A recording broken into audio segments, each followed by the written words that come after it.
Hi dears, welcome back. അപ്പോൾ ഇന്ന് ഒരു വ്ളോഗാണ്. അപ്പോൾ രാത്രി ഞങ്ങളൊരു സ്ഥലത്തോട് പോയിക്കൊണ്ടിരിക്കുകയാണ്. പെട്ടെന്ന് തീരുമാനിച്ചതാണ് ഒരു സ്റ്റേക്കേഷന് വേണ്ടിയിട്ട്. ഇപ്പോൾ UAE വിൻ്ററൊക്കെ സ്റ്റാർട്ട് ചെയ്തുകൊണ്ട് പെട്ടെന്ന് തന്നെ നേരം ഇരുട്ടും. 6 മണിയൊക്കെ ആകുമ്പോൾ തന്നെ ഇരുട്ടി തുടങ്ങും കേട്ടോ. ക്യൂൻ എലിസബത്ത് 2 ക്രൂയിസ് ഷിപ്പിൽ സ്റ്റേക്കേഷന് പോവുകയാണ്. ദുബായിലെ ഒരേ ഒരു ഫ്ലോട്ടിംഗ് ഹോട്ടലാണത്. അധികം ദൂരമൊന്നുമില്ല കേട്ടോ, ദുബായിൽ തന്നെയാണ്. നമ്മളിപ്പോൾ ലേറ്റ് ചെക്ക് ഇൻ ആണ്. അപ്പോൾ ലേറ്റായിട്ട് കയറുന്നതുകൊണ്ട് ലേറ്റായിട്ട് നാളെ ചെക്കൗട്ട് ചെയ്താൽ മതി. സാധാരണ ഉച്ചയ്ക്ക് കയറിയതിന് ശേഷം പിറ്റേന്ന് ഉച്ചയ്ക്ക് ആണ് ചെക്കൗട്ട് ചെയ്യാറ്. ഇപ്പം മണി 7:30 ആയിട്ടുണ്ട്. അപ്പോൾ ഇവിടെ എത്തിയിട്ടുണ്ട്. മുൻവശത്ത് ഫ്രീ പാർക്കിംഗ് ആണ്. ഇവിടെ നിന്ന് തന്നെ നമുക്ക് ഷിപ്പ് കാണാൻ പറ്റും. വലിയ ഷിപ്പാണ് കേട്ടോ. ക്യൂൻ എലിസബത്ത് 2 ഒരു ബ്രിട്ടീഷ് ഷിപ്പായിരുന്നു. ഇപ്പോൾ അത് ഫ്ലോട്ടിംഗ് ഹോട്ടലായിട്ട് കൺവേർട്ട് ചെയ്തതാണ്. 1969 മുതൽ 2008 വരെ ഈ ഷിപ്പ് ഓപ്പറേറ്റ് ചെയ്തിട്ടുണ്ട്. 4 പതിറ്റാണ്ടുകളായിട്ടുള്ള യാത്ര തുടർന്നതിന് ശേഷം ക്യൂൻ എലിസബത്ത് 2 2007 ഫ്ലോട്ടിംഗ് ഹോട്ടലായിട്ട് മാറ്റുകയായിരുന്നു. ദുബായ് ഗവൺമെൻറ്റിൻ്റെ ഇൻവെസ്റ്റ്മെൻറ്റോടെയാണ് ക്യൂൻ എലിസബത്ത് 2 ഫ്ലോട്ടിംഗ് ഹോട്ടലായിട്ട് കൺവേർട്ട് ചെയ്തത്. 2018 അതൊരു ലക്ഷറി ഡെസ്റ്റിനേഷനായിട്ട് മാറി. ഇന്ന് ക്യൂൻ എലിസബത്ത് 2 കാണാൻ വരുന്ന ഗസ്റ്റുകൾക്ക് അതിൻ്റെ 50 വർഷത്തോളം നീണ്ട ഹിസ്റ്ററിയും ഹെറിറ്റേജും ഒക്കെ എക്സ്പീരിയൻസ് ചെയ്യാൻ പറ്റും. ക്യാപ്റ്റൻ ബ്രിഡ്ജും ബോട്ട് ഡെക്കും ട്രാവലേഴ്സ് കോവ് മ്യൂസിയവും ഒക്കെ നമുക്ക് എൻജോയ് ചെയ്യാൻ പറ്റും. നമുക്ക് ആദ്യം ചെക്ക് ഇൻ ചെയ്യാം. നമ്മൾ നേരത്തെ റൂം ബുക്ക് ചെയ്തിട്ടുണ്ട്. അപ്പോൾ പേയ്മെൻ്റ് ഒക്കെ വന്നതിന് ശേഷം ചെക്ക് ഇൻ ചെയ്യുമ്പോൾ നടത്തിയാലും മതി. അപ്പോൾ നമ്മൾ ഇവിടുത്തെ റെസിഡൻ്റ് ആയതുകൊണ്ട് എമിറേറ്റ്സ് ഐഡിയാണ് അവർ ചോദിച്ചത്. റിസപ്ഷനിൽ നിറയെ ഷിപ്പിൻ്റെ മോഡൽസും കൊണ്ടൊക്കെ ഡെക്കറേറ്റ് ചെയ്തിട്ടുണ്ട്. ഫുള്ള് ഷിപ്പിനെ ബന്ധപ്പെട്ടിട്ടുള്ള കാര്യങ്ങളാണ്. ക്യൂൻ എലിസബത്ത് 2 ഏറ്റവും കൂടുതൽ സ്ഥലങ്ങളിൽ വിസിറ്റ് ചെയ്തിട്ടുള്ള ഒരു ഷിപ്പ് കൂടിയാണ്. അപ്പോൾ അവിടെ നിന്നൊക്കെ ഓണറായിട്ട് ലഭിച്ചിട്ടുള്ള ഓരോ സാധനങ്ങളും അവിടെ ഡിസ്പ്ലേ ചെയ്തിട്ടുണ്ട്. അതിൻ്റെ ഓരോന്നിൻ്റെയും താഴെ അതിനെക്കുറിച്ചിട്ടുള്ള ഡീറ്റെയിൽ ആയിട്ടുള്ള ഹിസ്റ്ററി അവിടെ കൊടുത്തിട്ടുണ്ട്. ഈ റിസപ്ഷനിൽ നിറയെ കബോർഡ് പോലുള്ള ടേബിൾസ് ഉണ്ട്. അതിനകത്ത് നിറയെ നമുക്ക് ബുക്കുകൾ കാണാൻ പറ്റും. അപ്പോൾ കപ്പലിലുണ്ടായിരുന്ന ലൈബ്രറിയുടെ ബുക്ക് കൊണ്ട് ചെറിയൊരു ലൈബ്രറി സെറ്റ് ചെയ്തിരിക്കുകയാണ്. ഇവിടെ നമ്മൾ ചെക്ക് ഇൻ ചെയ്യുന്ന സമയത്ത് ബുക്ക് നമുക്ക് എടുക്കാം. അത് കഴിഞ്ഞ് ചെക്ക് ഔട്ട് ചെയ്യുമ്പോൾ നമ്മൾ റിട്ടേൺ ചെയ്താൽ മതി.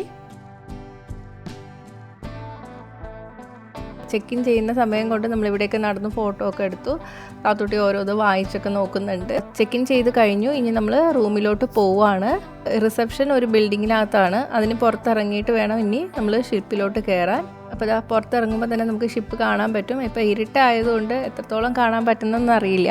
ബിൽഡിങ്ങിനെക്കാളുമൊക്കെ വലുതാണ്. അപ്പോൾ ഇവിടെ ഷിപ്പിൻ്റെ ഓരോ നിലകൾ എഴുതി വെച്ചിട്ടുണ്ട്. സാധാരണ നമ്മളെ ബിൽഡിങ്ങിലൊക്കെ 1 2 3 4 5 എന്ന് പറയുന്ന മുകളിലോട്ടായിരിക്കും പോകുന്നത്. ഇതിൽ കാണിച്ചതനുസരിച്ചിട്ട് 5 എന്ന് പറയുന്ന ഏറ്റവും താഴത്തെ നിലയാണ്. അതെന്താണെന്നൊക്കെ ഡീറ്റെയിൽ ആയിട്ട് ഇവിടെ എഴുതി വെച്ചിട്ടുണ്ട്. നമ്മൾ ഇപ്പോൾ 5ലാണ് നിൽക്കുന്നത്. ഇനി നമുക്ക് അകത്തോട്ട് കയറിയതിന് ശേഷം 2nd ഫ്ലോറിലാണ് റൂം. അപ്പോൾ ഇതിൽ quarter deck, upper deck, boat deck, sun deck, പിന്നെ സിഗ്നൽ ഡെക്കും ഉണ്ട്. അതൊക്കെ മുകളിലോട്ടാണ്. അപ്പോൾ ഇപ്പോൾ ലിഫ്റ്റിൽ കയറിയിട്ടാണ് പോകുന്നത്. പണ്ട് ലിഫ്റ്റൊന്നും ഉണ്ടായിരിക്കില്ല. ഇപ്പോൾ ഹോട്ടലാക്കിയതിന് ശേഷം സെറ്റ് ചെയ്തതായിരിക്കും. ഇപ്പോൾ ലിഫ്റ്റിൽ നിന്ന് പുറത്തിറങ്ങിയിട്ടുണ്ട്. ഇനി നമ്മൾ റൂമിലോട്ട് പോകണം. 2 സൈഡിലും റൂമുണ്ട്. പലതരത്തിലുള്ള റൂം അവൈലബിൾ ആണ്. അതിനനുസരിച്ചായിരിക്കും റേറ്റ്. ഇതൊരു 4 സ്റ്റാർ ഹോട്ടലാണ്. അപ്പോൾ അതിനനുസരിച്ചിട്ടുള്ള റേറ്റ് കാണും. അവരുടെ വെബ്സൈറ്റിൽ കയറി നോക്കിയാൽ നമുക്ക് മനസ്സിലാവും കേട്ടോ. Classic room, superior room, deluxe room, പിന്നെ ക്യാപ്റ്റൻസ് റൂമുണ്ട്. Captain rooms with balcony, junior suite, officers suite, അങ്ങനെ പലതരത്തിലുള്ളത് അവൈലബിൾ ആണ്. അപ്പോൾ ഓരോന്നിനും അതിനനുസരിച്ചിട്ടുള്ള റേറ്റ് വ്യത്യാസം വരും. ഓഷൻ വ്യൂ ഉള്ളതാണെങ്കിൽ വേറെ റേറ്റ് വരും കേട്ടോ. അപ്പോൾ നമ്മൾ സുപ്പീരിയർ റൂമാണ് എടുത്തിരിക്കുന്നത് വിത്ത് ഓഷൻ വ്യൂ. പിന്നെ ഈ റേറ്റ് തന്നെ ഫിക്സഡ് അല്ല കേട്ടോ. അതുകൊണ്ടാണ് ഞാൻ റേറ്റ് പറയാത്തത്. വീക്ക് ഡേയ്സിലാണെങ്കിൽ റേറ്റ് കുറവായിരിക്കും. ഹോളിഡേയ്സിലാണെങ്കിൽ പിന്നെ റേറ്റ് കൂടും. അത് എല്ലാ ഹോട്ടലും പോലെ തന്നെയാണ്. അപ്പോൾ അത് നോക്കി നിങ്ങൾക്ക് ബുക്ക് ചെയ്യാൻ പറ്റും. ക്യൂൻ എലിസബത്ത് 2 ബുക്ക് ചെയ്യാനുള്ള സൈറ്റ് ഞാൻ താഴെ ലിങ്കിൽ കൊടുക്കാം കേട്ടോ. അപ്പോൾ റൂം എത്തി. അത്യാവശ്യം നല്ല സ്പേഷ്യസ് ആയിട്ടുള്ള റൂം തന്നെയാണ്. ഡബിൾ ബെഡാണ്. കൂടാതെ cupboard, TV, phone, electric kettle, hair ഡ്രയറൊക്കെ അവൈലബിൾ ആണ്. ടബ് അറ്റാച്ച്ഡ് ആയിട്ടുള്ള ബാത്റൂമുണ്ട്. നമ്മളൊന്ന് റൂമിലൊക്കെ ഇരുന്ന് റെസ്റ്റ് ചെയ്തതിന് ശേഷം ഫുഡ് കഴിക്കാൻ പോവുകയാണ്. നല്ല വിശപ്പുണ്ട്. അപ്പം ഡിന്നറും ലഞ്ചും ഒന്നും കവേർഡ് അല്ല കേട്ടോ. രാവിലത്തെ ബ്രേക്ക്ഫാസ്റ്റ് മാത്രമേ ഫ്രീ ഉള്ളൂ. സെപ്പറേറ്റ് ഓർഡർ ചെയ്യുകയാണെങ്കിൽ 45 മിനിറ്റ്സോളം നമ്മൾ വെയിറ്റ് ചെയ്യേണ്ടി വരും. അതുകൊണ്ട് നമ്മൾ ബഫേ എടുത്തു. ഒരാൾക്ക് 199 നമുക്ക് പേ ചെയ്യേണ്ടി വരും. നല്ല ഫുഡായിരുന്നു കേട്ടോ. വിശപ്പിൻ്റെ ഇടയിൽ നമ്മൾ വീഡിയോ ഒന്നും എടുത്തില്ല. ഇതിപ്പം നമ്മൾ ലിഡോ എന്ന് പറയുന്ന റെസ്റ്റോറൻറ്റിലാണ് വന്നിട്ടുള്ളത്.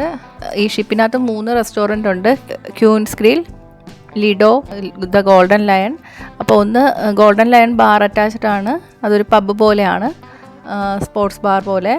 ക്യൂൻസ് ഗ്രിൽ റോയൽ ബ്രിട്ടീഷ് സ്റ്റൈൽ ഒരു റെസ്റ്റോറൻ്റ് ആണ്. നമ്മളിപ്പോൾ ലിഡോയിലാണ് വന്നിരിക്കുന്നത്. രാവിലത്തെ ബ്രേക്ക്ഫാസ്റ്റും ഇവിടെ തന്നെ ഫ്രീ ആണ്. ബാക്കി ഡിന്നറും ലഞ്ച് ഓപ്ഷനൊക്കെ നമുക്ക് ഇഷ്ടമുള്ളിടത്ത് സെലക്ട് ചെയ്യാം. കൂടാതെ നമുക്ക് ഇൻ റൂം ഡൈനിങ്ങും അവൈലബിൾ ആണ് അവിടെ. ലിഡോ സീ വ്യൂ റെസ്റ്റോറൻ്റ് ആണ്. 6 വയസ്സിന് താഴെയുള്ള കുട്ടികൾക്ക് ഫ്രീ ആണ്. 6 to 11 വരെയുള്ള കുട്ടികൾക്ക് നമ്മൾ 50% പേ ചെയ്യേണ്ടി വരും. ഫുഡ് കഴിച്ചതിന് ശേഷം നമ്മളിങ്ങനെ ഷിപ്പ് ഒന്ന് നടന്ന് കാണുകയാണ് സ്റ്റെയർ കേസ് വഴി. അപ്പോൾ ഇങ്ങനെ നടന്നു നോക്കുമ്പം പണ്ട് ടൈറ്റാനിക് സിനിമ കണ്ടാതെ എക്സ്പീരിയൻസ് പോലെ തന്നെ തോന്നി. മൊത്തം ആരുമില്ലാത്ത നമ്മൾ മാത്രമുള്ള പോലെയാണ് തോന്നുന്നത്. ലിഫ്റ്റ് യൂസ് ചെയ്യാതെ സ്റ്റെയർ കേസ് വഴിയാണ് നമ്മൾ പോയത്. സ്റ്റെയർ കേസ് പോകുന്ന വഴിയിൽ ഇതേപോലെ ഒരു മ്യൂസിയം പോലെയൊക്കെ സെറ്റ് ചെയ്തിട്ടുണ്ട്. അപ്പോൾ അത് നമുക്ക് കയറി കാണാൻ പറ്റും. ഷിപ്പിൽ യൂസ് ചെയ്തിരുന്ന സാധനങ്ങളൊക്കെ അവിടെ പ്രദർശിപ്പിച്ചിട്ടുണ്ട്. ക്യാപ്റ്റൻ്റെ ഡ്രസ്സും മോട്ടോറും ഓരോ ഇയറിലുള്ള ക്രൂസിൻ്റെ ഫോട്ടോസൊക്കെ അവിടെ വച്ചിട്ടുണ്ട്.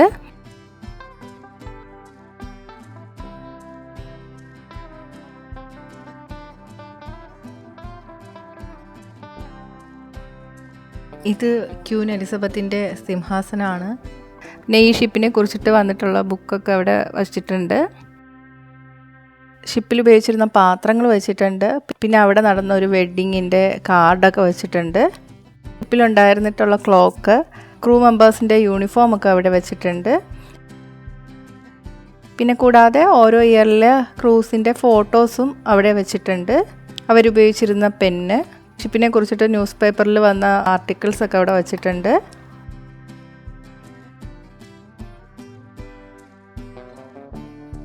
ഏറ്റവും കൂടുതൽ സ്ഥലങ്ങൾ വിസിറ്റ് ചെയ്തിട്ടുള്ള ഒരു ഷിപ്പാണ്. ഓരോ സ്ഥലങ്ങളിൽ എത്തുമ്പോൾ ഉള്ള ഫോട്ടോസും അതിൻ്റെ ഡീറ്റെയിൽസും ഒക്കെ ഇപ്പുറത്ത് പ്രദർശിപ്പിച്ചിട്ടുണ്ട്.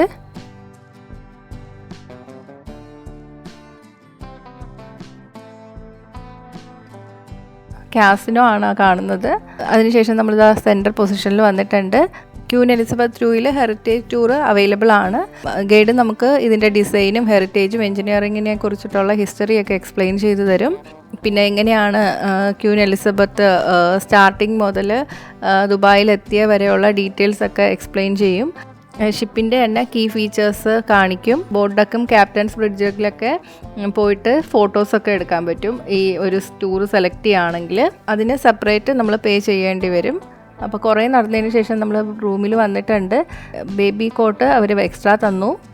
അപ്പോൾ അതിൽ കയറി 2 പേരും കളിക്കുകയാണ്. നമ്മൾ പിന്നെ ടി വിയിൽ കുറച്ച് സിനിമയൊക്കെ കണ്ടു. അതിനുശേഷം നമ്മൾ കിടന്നുറങ്ങി. ജനലടച്ചു കഴിഞ്ഞാൽ നല്ല ഇരുട്ടാണ് കേട്ടോ. രാവിലെ ആയാൽ പോലും അകത്ത് വെട്ടം കയറുന്നില്ല, ഇരുട്ടാണെന്ന് വിചാരിക്കുള്ളൂ. അപ്പോൾ രാവിലെ ഞാൻ വിൻഡോ തുറന്നപ്പോൾ നന്നായിട്ട് വെളുത്തിട്ടുണ്ട്. ഇപ്പോൾ ഒരു 7:30 ആയിട്ടുണ്ട്. അപ്പം നമുക്ക് 7:30 to 9:30 ആണ് ബ്രേക്ക്ഫാസ്റ്റ്. ഇനിയൊന്ന് റിഫ്രഷ് ആയതിനു ശേഷം ബ്രേക്ക്ഫാസ്റ്റ് കഴിക്കാൻ പോകണം. അതാ ഞങ്ങൾ റെഡിയായി ബ്രേക്ക്ഫാസ്റ്റ് കഴിക്കാൻ പോവുകയാണ്. ഇന്നലത്തെ അതേ റെസ്റ്റോറൻറ്റിൽ തന്നെയാണ് കേട്ടോ പോണത്, ലിഡോ റെസ്റ്റോറൻറ്റ്. ഇവിടെയാണ് ഫ്രീ ബ്രേക്ക്ഫാസ്റ്റ്. ഒരു ഷിപ്പിനകത്ത് ഇത്രയും സ്പേസ് സെറ്റ് ചെയ്തത് എങ്ങനെയാണെന്ന് തന്നെ അത്ഭുതം തോന്നും. ബുഫേ ആണ്. നല്ല ബ്രേക്ക്ഫാസ്റ്റ് ആയിരുന്നു. ഇൻ്റർനാഷണൽ ബ്രേക്ക്ഫാസ്റ്റിനെ കൂടാതെ ഇന്ത്യൻ ബ്രേക്ക്ഫാസ്റ്റ് ഒക്കെ അവൈലബിൾ ആയിരുന്നു. സീ വ്യൂ റെസ്റ്റോറൻ്റ് ആണ്. പുറമേ കാണാൻ നല്ല ഭംഗിയുണ്ട്.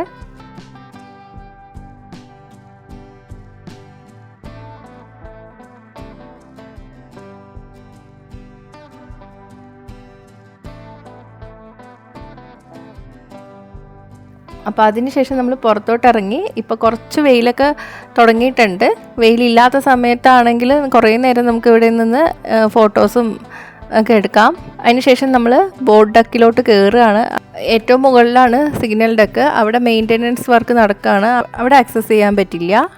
ഇവിടെ വെച്ചിട്ട് മാരേജ് ഫങ്ഷൻസും പാർട്ടീസൊക്കെ നടത്താറുണ്ട്. കുറച്ച് ഫോട്ടോസൊക്കെ എടുത്തതിന് ശേഷം നമ്മൾ അകത്തോട്ട് കയറി. കുറച്ച് സ്ഥലം കൂടെ കാണാൻ വേണ്ടിയിട്ട് പോവുകയാണ്. അപ്പോൾ അതാ ഈ കാണുന്നത് മുകളിലോട്ടാണ്. ഇവിടെ ഡ്യൂട്ടി ഫ്രീ ഷോപ്പൊക്കെ സെറ്റ് ചെയ്തിരുന്ന സ്ഥലമാണ്. ഇപ്പോൾ അടച്ചിട്ടിരിക്കുകയാണ്. എനിക്ക് തോന്നുന്നു കൊറോണയ്ക്ക് ശേഷം അവർ തുറന്നിട്ടില്ല. ഡ്യൂട്ടി ഫ്രീ ഷോപ്പ് മാത്രമല്ല, സുവനീർസൊക്കെ വാങ്ങാനുള്ള സ്ഥലങ്ങളൊക്കെ ഉണ്ടായിരുന്നു. ചിലപ്പോൾ കുറച്ച് കഴിയുമ്പോൾ അത് ഓപ്പൺ ചെയ്യുമായിരിക്കും. പെർഫോമിംഗ് തിയേറ്റേഴ്സൊക്കെ ഉണ്ട്, അവിടെയും നമുക്ക് പോവാം. പിന്നെ സ്പാ ഉണ്ട്, അതിനൊക്കെ നമ്മൾ എക്സ്ട്രാ പേ ചെയ്യണം. ഇതിപ്പം താഴോട്ടാണ് പോയത്. നമ്മൾ 15 കയറിയത്. ഇത് 7ലാണ് ജിമ്മും പൂളും ഒക്കെ സെറ്റ് ചെയ്തിരിക്കുന്നത്. വാട്ടറിൻ്റെ അടിയിലാണ് ഇത് സെറ്റ് ചെയ്തിരിക്കുന്നത്. അതായത് ഷിപ്പിൻ്റെ താഴത്തെ ഭാഗത്താണ് ഇത് സെറ്റ് ചെയ്തിരിക്കുന്നത്. പൂളും ജിമ്മും ഫ്രീ ആണ്. അതിന് ഇന്നലെ വന്നപ്പോൾ രാത്രി ഇരുട്ടായിരുന്നല്ലോ, അപ്പോൾ ഇപ്പോൾ നമ്മൾ പുറത്തിറങ്ങി ഒന്നും കൂടെ ഷിപ്പ് കാണാൻ പോവുകയാണ്. അപ്പോൾ ഇവിടെ നിന്ന് നോക്കിയാൽ നിങ്ങൾക്ക് മനസ്സിലാവും എന്ത് വലുതാണെന്ന്. ഈ വെള്ളത്തിൻ്റെ താഴെയാണ് ജിമ്മൊക്കെ അവർ സെറ്റ് ചെയ്തിരിക്കുന്നത്. 2 നിലയോളം വെള്ളത്തിൻ്റെ താഴോട്ടും ഉണ്ട്. ഇവിടെ ഒരു ക്രൂയിസ് ഷിപ്പ് കിടക്കുന്നുണ്ട്. അത് രണ്ടും കൂടെ ഒരുമിച്ച് കാണുമ്പോൾ നമുക്ക് ഇതിൻ്റെ വലിപ്പം മനസ്സിലാവും. അപ്പോൾ അവിടെ നിന്ന് കുറച്ച് ഫോട്ടോസൊക്കെ എടുത്തതിന് ശേഷം നമ്മൾ വീണ്ടും റൂമിലോട്ട് വന്നു.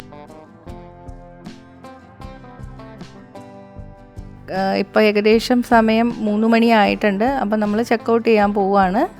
അപ്പോൾ ഇന്ന് ദീപാവലിയുടെ തലേ ദിവസം കൂടെയാണ്.